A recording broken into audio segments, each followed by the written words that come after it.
Now, the annual Comrades Marathon takes place this coming Sunday, and with the bomb attack during the Boston Marathon on the 15th of April this year, let's take a look now at what extra security is going to be taken at this year's big event. Let's go live to Durban. Race Director Johan van Staden is standing by to talk to us. Mr. van Staden, good evening to you and welcome. Let's get this on the record if we can. In your opinion, is there any viable security threat to the Comrades in the wake of the Boston bombing?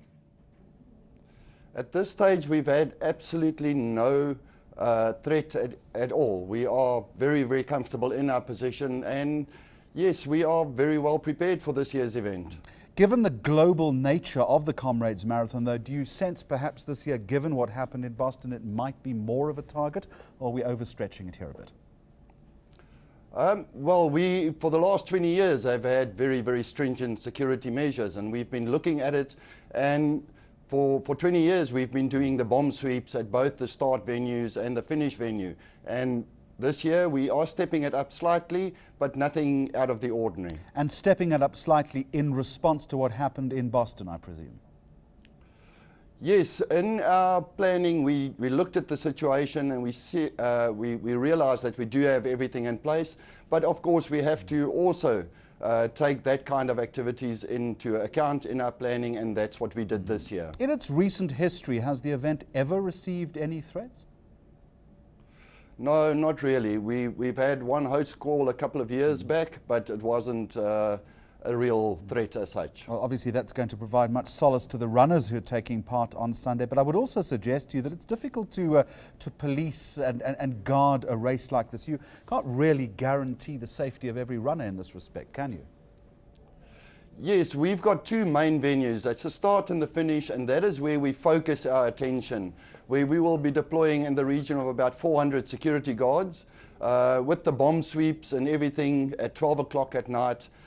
Clearing the whole area and then allowing only the runners in, and we're also checking their bags as they're coming through for any foreign objects. And it's the start and the finish really that are the points of vulnerability. I guess on the route itself it would be less of a threat, and again, as I say to you, almost impossible to monitor.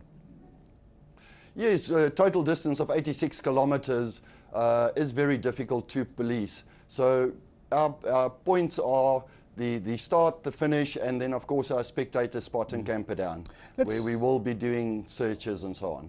So what spectators themselves would be searched when they come onto the side of the road? Is that what you're saying? No, basically it's just checking and making sure that there's no suspicious bags or anything like that. And just more broadly, Mr. van Staden, the uprun this year, the race was marred somewhat last year by the Mamabolo doping disaster. You all over that? Is the image of the race still intact? Yes, definitely. Even Mr. Mamabolo is very, very positive about this year's event. We did his medal the other day where we handed it over, and he was very comfortable and he's very positive about the race for this year. It was a very unfortunate set of circumstances, wasn't it? Have the drug testing protocols changed in any way? We have sharpened up the system slightly, but on the other hand, it is basically SAIDs. They are in control of the process and they make sure that it happens as it should happen. Well, it certainly is an iconic South African event, and good luck to you for a Sunday. Comrades Marathon Race Director Johan van Staden talking to us from Durban. This is Newsnight. News that moves. ENCA.com.